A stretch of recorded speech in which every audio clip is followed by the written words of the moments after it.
नमस्कार दोस्तों, एक बार फिर से स्वागत है आप सभी का हमारे YouTube चैनल ओम भक्ति स्टोरी में। कभी गुस्सा तो कभी प्यार, यही है पिता के प्यार की पहचान। पिता जमीर है, पिता जागीर है, जिसके पास है ये वह सबसे अमीर है। प्रिय दर्शकों, आज की हमारी कहानी है पिताजी का सौदा। चार नालायक बेटों ने अपने पिता को ही बेच दिया। कौन था वह खरीदार जिसकी सच्चाई जानकर पिता के आंखों में आंसू आ गए। दोस्तों, आइए कहानी शुरू करते हैं।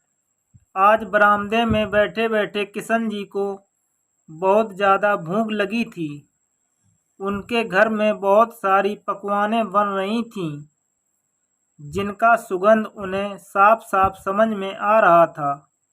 उन्होंने अपने बड़े बेटे से कहा, बेटा, यदि भोजन बन गया है मुझे बुला लेना, मुझे बहुत तेज से भूख लगी है।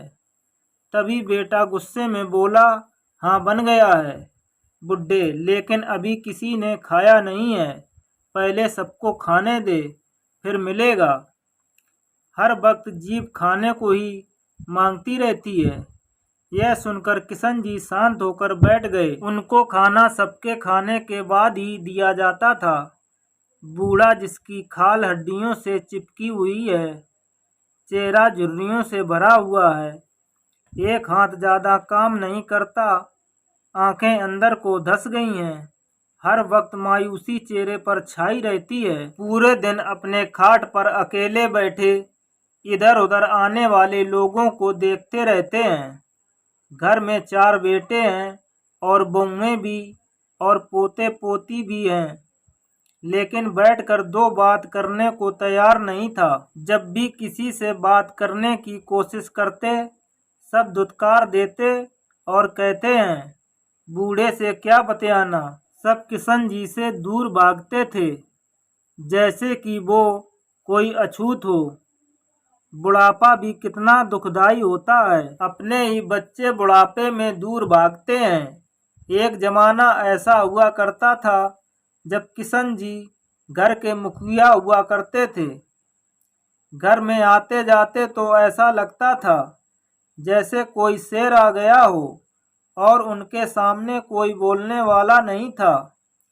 उनके बेटे उनके सामने आते थे और डरते भी थे। बहुओं की बात ही क्या, इतनी जोरदार शख्सियत के मालिक थे कि सामने वाले के देखते ही पसीना छूट जाया करते थे। उनके मुख से दो अल्फाज भी नहीं निकलते थे। उनका फैसला अटल होता था, जैसे पत्थर की लकीर।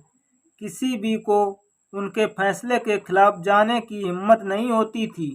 उनके चार बेटे थे, रोहित, रोहन, अजय और विजय, जिनकी कोई बेटी न थी।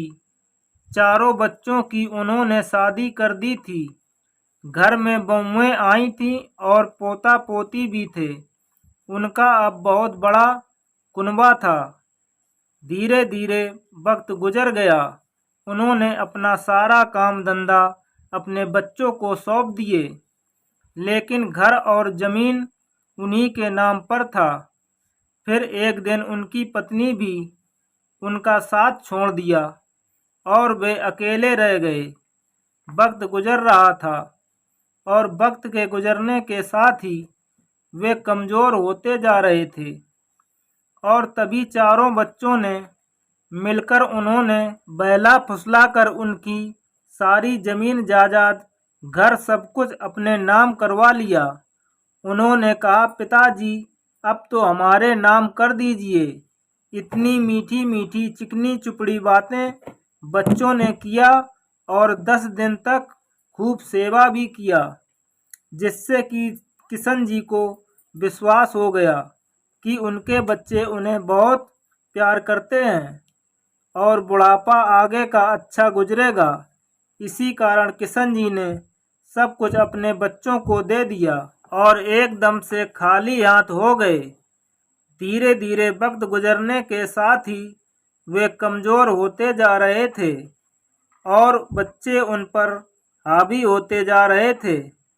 जब तक पत्नी थी तब तक सब कुछ ठीक था, पर धीरे धीरे बच्चों ने रंग दिखाना शुरू कर दिया। अब तो उनका कमरा भी उनका ना रहा और उनका पलंग बरामदे में डाल दिया गया था।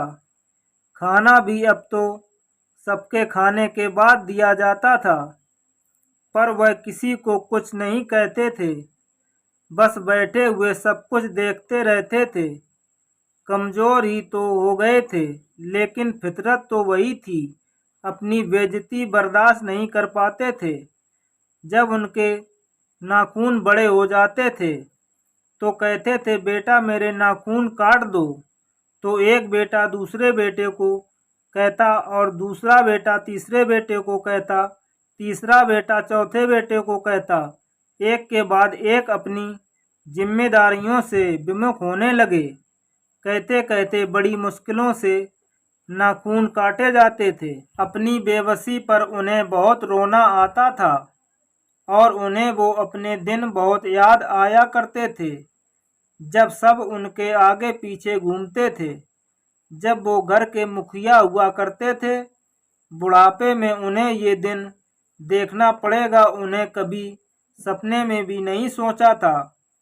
आज उन्हें बहुत तेज भूख लगी थी, तो उन्होंने बेटे से कहा, तो बेटे ने खाना देने से मना कर दिया कि सबके खाने के बाद ही मिलेगा। बुढ़ापे में ज़्यादा खाना नहीं खाया जाता, थोड़ा सा ही खाना खाया जाता है और फिर दोबारा से भूख लग जाती है। पेट भूख की वजह से कुलबुला रहा था। खाना लगा, फिर सबने खाया। जब सब खाकर उठ गए तब थाली में किशन जी के लिए खाना लगाया गया। फिर किशन जी ने ऐसे खाना खाया जैसे उन्होंने बरसों के बाद खाना खाया हो। वो अपनी जिंदगी से बहुत तंग आ चुके थे, अपने मरने की दुआएं करते थे। बच्चों का ऐसा व्यवहार उनके दिल में तीर की तरह चुभता था। उनका दिल छन्नी छन्नी हो जाया करता था। एक दिन उनके घर एक आदमी आया और उनके बड़े बेटे से बोला, मेरा नाम सोहन है। मैंने सुना है आपके यहाँ एक अच्छी गाय है जो बहुत अच्छा दूध देती है और आप उसे बेचना चाहते हैं। मैं उसे खरीदने के लिए आया हूँ। मेरा दूध का कारोबार है, मैं उसकी मुँह मांगी कीमत दूंगा। इस पर किशन जी के बड़े बेटे ने कहा, हाँ मेरे पास एक बहुत बढ़िया गाय है, लेकिन हमें उस गाय को बेचना नहीं है। आपने गलत सुना है, हम अपनी गाय बेचना नहीं चाहते, उसकी मुंह मांगी कीमत नहीं लूंगा। सोहन काफी मिन्नतें करने लगा। इस पर बड़े बेटे ने कहा, आप समझ नहीं रहे हैं, मैंने क्या कहा। हाँ, हमें गाय अपनी नहीं बेचनी है तो नहीं बेचनी है। तभी उसकी नज़र अपने पिता पर पड़ती है। वह बोला, गाय तो हम नहीं बेचने वाले हैं, लेकिन ये बुढ़ा जरूर बिकेगा। इसे खरीदना है तो खरीद सकते हो।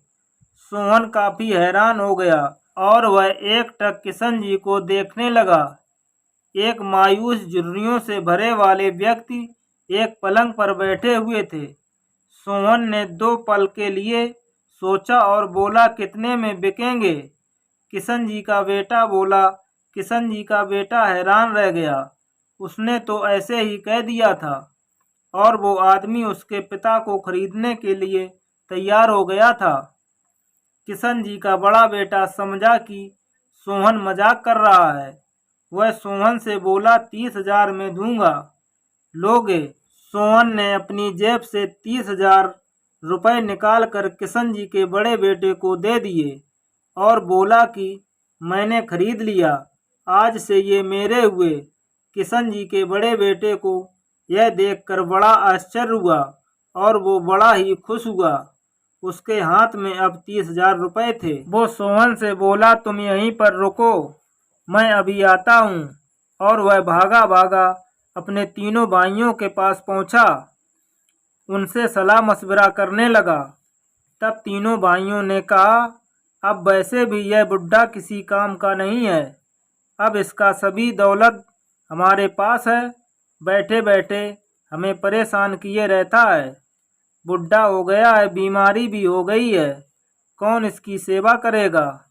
दिन रात इसको देखते देखते खून खौल उठता है, मन करता है कि इसका गला दबा दूं। भैया भैया ये अच्छा सौदा है, 30,000 लेकर इसको बेच दो।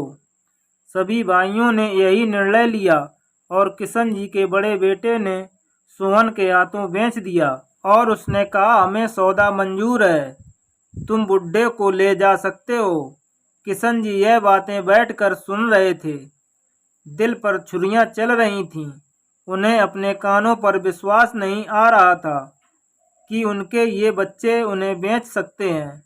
वे सोचने लगे, मुझे ये तो पता था कि मेरे बच्चे बेवकूफ़ हैं, और लेकिन यह नहीं सोचा था कि मुझे पैसों की लालच में मुझे बेच देंगे। इतने लालची हैं। उन्होंने अपने बेटों को कहना सुनना कुछ मुनासिब नहीं समझा और सोहन की ओर देखते रहे, और पता नहीं क्या उनके मन में आया कि वो जाने के लिए तैयार हो गए। किशन जी अंदर गए, अपनी एक पोटली लेकर आए और सोहन के साथ चल दिए। वे सोचने लगे कि अपने बच्चों के साथ इतनी जिल्लत भरी जिंदगी से तो अच्छा है इसके साथ ही चला जाऊं। क्या पता वहां जाकर ही मुझे मौत आ जाए। अब और क्या देखना बाकी रह गया था। उनके बच्चों ने उन्हें ही बेच दिया था। इससे बड़ी जिल्लत और क्या हो सकती थी। सोहन उसे अपने गांव और घर ले गया। उनको एक कमरे में ले गया और बोला, बाबा आपका घर है। सोहन ने अपनी बीवी और बच्चों को बुलाया, कहा कि देखो ये मेरे बाबा हैं, आज से ये हमारे साथ रहेंगे। खबरदार अगर इनको किसी ने परेशान करने की कोशिश की। सोहन अपनी बीवी मीरा से बोला, मीरा बाबा आज से हमारे साथ ही रहेंगे और देखना इन्हें किसी भी चीज की परेशानी ना हो। मीरा संस्कारी महिला थी। मीरा ने कहा, ठीक है जी, जैसा आपने कहा ऐसा ही करूंगी। सोहन किशन जी को खाना लेकर आता है, बाबा को खाना खिलाकर सुला देता है। अगले सुबह जब किशन जी जागते हैं तो उन्हें बहुत अच्छा महसूस होता है, जैसे उन्हें नई जान आ गई हो। सोहन बाबा के लिए नाश्ता लाता है। नाश्ता के बाद सोहन बाबा के बाल काटता है और फिर अपने हाथों से नहलाता है। बाबा नहाते हुए सोहन को बहुत हैरानी से देखते हैं। बाबा अपने अतीत की यादें सोचने लगे। बाबा अपने बेटों को कमर पर हाथ न पहुंचने की वजह से अपनी कमर पर साबुन लगाने के लिए बोलते तो उनके बेटे उन्हें झिझक देते और कहते कि इस बुढ़े ने तो हमारा जीना हराम कर दिया है, हमारी जिंदगी खराब कर रखी है। कभी कुछ करने को कहता, कभी कुछ। अपनी कमर तो हमसे मली नहीं जाती, इस बुढ़े की मल दो। बेचारे किशन जी ऐसे ही नहा लेते थे। ये सब याद करते हुए उनके आंखों में आंसू आ गए। किशन जी एकटक सोहन को प्यार भरी नजरों से देख रहे थे। सोहन उनकी पोटली में से कपड़े लाकर उन्हें पहनाता है, उनके नाखून काटता है। बाबा को पूरी तरह तैयार करने के बाद सोहन बाबा से सुबह डेंटिस्ट के पास ले जाता है और बाबा के टूटे हुए दांत लगवाता है। फिर बाबा की आंखें टेस्ट कराता है और उनका चश्मा बनवा देता है।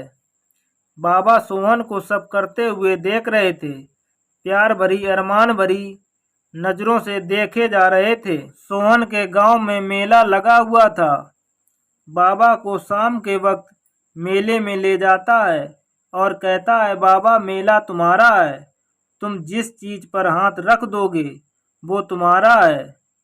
बाबा सोहन को हैरान होकर देखते हैं और कहते हैं, बेटा अब मैं बुढ़ापे में क्या लूं, मुझे तो चाहिए था वो मैंने ले लिया। सोहन बोला, बाबा आपने कुछ नहीं लिया, आपको जो भी लेना है ले लीजिए। तभी बाबा की नज़र एक घड़ी पर पड़ी। बाबा को घड़ी का बहुत शौक था, जिसके लिए अपने चारों बेटों से बोला था, लेकिन कभी किसी बेटे ने उन्हें घड़ी नहीं लाकर दी, इसलिए उन्होंने आज मेले में से घड़ी ही खरीदी और अपने हाथ में पहन ली। सोहन और बाबा कुछ देर मेले में घूमे। घूमने के बाद चाट खाते हैं। बाबा का मन झूले में बैठने का था, लेकिन शर्म के कारण कुछ बोल नहीं पाए। लेकिन सोहन उनकी मन की बात जान जाता है। जिस तरह से वो झूले को देख रहे थे, सोहन ने बाबा को झूले में झुलाया। बाबा बहुत हंसे, बहुत हंसे, हंसते हंसते रोने लगे। झूला झूलने के बाद बाबा और सोहन घर आ जाते हैं। सोहन की पत्नी बाबा और सोहन को खाना खाने के लिए पूछती है, तो बाबा मना कर देते हैं। कहते हैं, बेटा मेरा पेट भरा है, मुझे अब सोना है। सोहन ने बाबा को पलंग पर सुला दिया और खुद खाना खाने के लिए चला गया। कुछ देर बाद वह बाबा के पास आता है और बोलता है, बाबा क्या आपको सच में भूख नहीं लगी है? थोड़ा सा ही खा लीजिए। किशन जी ने कहा, नहीं बेटा, मुझे भूख नहीं लगी है। सच में तुम परेशान ना हो। जितनी कदर मेरे बच्चों ने मेरा नहीं किया, उतना कदर तुम कर रहे हो। और फिर सोचने लगते हैं, मेरे घर में मेरी क्या औकात थी और यहाँ पर मेरी कितनी इज्जत हो रही है। मैं हर पल मौत की दुआ करता था, लेकिन मेरी जिंदगी में कभी ऐसा भी मोड़ आएगा, मैंने कभी सपने में नहीं सोचा था। अब मैं और जीना चाहता हूँ, इसलिए परिवार ने मुझे इज्जत नहीं दी। मैं इनका हमेशा आभारी रहूँगा। तभी सोहन बाबा के हाथ पकड़े रहता है। कहता है, बाबा आप हमेशा खुश रहो, तो मैं भी खुश रहूँगा। बाबा कहते हैं, बेटा तुम्हारे होते हुए मुझे क्या हो सकता है, लेकिन बेटा एक बात पूछूं तुमसे, जवाब दोगे? सोहन कहता है, हाँ बाबा, उत्तर जरूर दूंगा। पूछिए, क्या पूछना है? बेटा, जब मेरे बेटे ने मेरी कीमत लगाई और मुझे बेचने की बात बोली, तो तुम मुझे लेने के लिए क्यों तैयार हो गए और मुझे अपने घर लाकर अपने घर में रख कर इतना प्यार क्यों दे रहे हो? आज के समय में इसकी तो उम्मीद नहीं की जा सकती जो तुम कर रहे हो। बेटा, मुझे ये सब सपने जैसा लग रहा है। तुम ऐसा क्यों कर रहे हो? बेटा, मुझ अजनबी को अपने पिता समान प्यार क्यों दे रहे हो? इतना सम्मान क्यों? इस पर सोहन ने कहा, बाबा मुझे अपने पिताजी की बहुत याद आती है। मैंने उन्हें खो दिया है।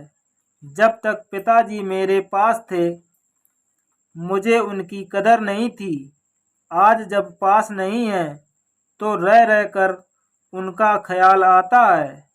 जब आपके बेटे ने आपकी कीमत लगाई, उसमें मैंने खुद को पाया और आप में अपने पिता को मेरे पिताजी बहुत इज्जतदार व्यक्ति थे, लेकिन मैंने अपने पिताजी को कभी इज्जत नहीं दी।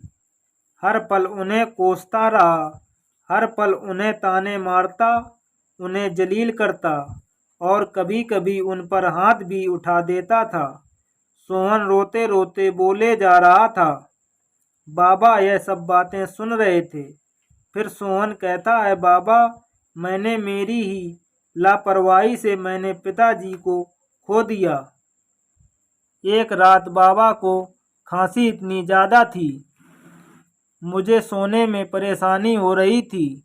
मुझे गुस्सा आ गया तो मैंने बाबा को कई नींद की गोलियां एक साथ दे दीं, ताकि उन्हें अच्छे से नींद आ जाए, तो वो जल्दी जगे नहीं। लेकिन ये मैं नहीं जानता था कि पिताजी ऐसे सोएंगे कि कभी उठ ही नहीं पाएंगे। मेरे हाथों से पिताजी की हत्या हो गई। बाबा सोहन दाढ़े मार मार कर रोने लगा। बाबा सोहन को अपने सीने से लगा लेते हैं और कहते हैं, बेटा तुमने सच में पाप किया है। तुमने अपने पिता को अनजाने में ही मार दिया, लेकिन मार तो दिया ना, तुम प्रायश्चित कर रहे हो, यही सबसे बड़ी बात है। सोहन बोला, जब आपके बेटे ने आपकी कीमत लगाई तो मैंने सोचा प्रायश्चित करने का इससे अच्छा मौका नहीं मिलेगा। बाबा, पिताजी की मौत के बाद से पल पल मरता रहा हूँ। रोज जीता हूँ, रोज मरता हूँ। मुझे रात दिन अपने पिताजी की याद आ रही थी। बाबा, आप मुझे छोड़कर कभी मत जाना, मेरे पास ही रहना। बाबा सोहन को चुप कराते हैं और बोले, बेटा, मैं तुझे कभी छोड़कर नहीं जाऊंगा। तुम ही तो मेरे बेटे हो। सोहन, बेटा, मैं ही जानता हूँ कि मैं कैसे रह रहा था अपने बेटों के घर में। मैंने अपने बेटों को पालने में कोई कमी नहीं रखी थी, लेकिन मुझे पालने में मेरे बच्चों ने सारी कमियां रख डाली। लेकिन तुमने सारी कमी पूरी कर डाली। बेटा, मुझे अपने घर ले आए, मुझे इतना सम्मान दिया। 2-4 दिन के अंदर वो सारी खुशियां दे डाली जो मुझे हमेशा से चाहिए थी। अब हम सब एक साथ रहेंगे। अब ऐसे करते करते बाप बेटे भावुक हो जाते हैं। अब तो वो दोनों असल में बाप बेटे बन गए थे। कुछ दिनों के बाद और भी पैसों के लालच में किशन जी के चारों बेटे सोहन के गांव का पता करके चारों बेटे सोहन के घर पहुंच जाते हैं। और सोहन उस वक्त घर पर नहीं था, तो सोहन की पत्नी से कहते हैं कि हम अपने बुड्ढे को लेने आए हैं। हमने अपने बुड्ढे को आपके पति को बेचा था। तभी किशन जी अपने कमरे से एक डंडा लेकर बाहर आते हैं। चारों को डंडे से दे दनादन धड़ाधड़ अपने चारों बेटों को ठोक देते हैं और मारते मारते कहते हैं, बुड्ढा लोगे, ले लो बुड्ढा, ले लो बुड्ढा। उई माँ कहते कहते चारों बेटे 9-2-11 हो जाते हैं। जब सोहन घर आता है तो किशन जी ने सब बातें बताई तो सोहन हंसते हंसते लोटपोट हो जाता है और अपने बाबा से लिपट जाता है। ऐसे ही हंसते हंसते बाबा की सेवा करते करते कई साल बीत जाते हैं और एक दिन बाबा सोहन को अलविदा कह के इस दुनिया से चले जाते हैं। बाबा के जाने के बाद सोहन ने अपना प्रायश्चित पूरा कर लिया था। उसने एक बुजुर्ग पिता को सहारा दिया और अपने साथ रखते हुए मरते समय तक सब सम्मान से अंतिम विदाई दी। तो प्रिय दोस्तों, ये थी आज की हमारी कहानी। अगर हमारी कहानी पसंद आई हो तो हमारे वीडियो को लाइक करें और चैनल को सब्सक्राइब करें। धन्यवाद दोस्तों।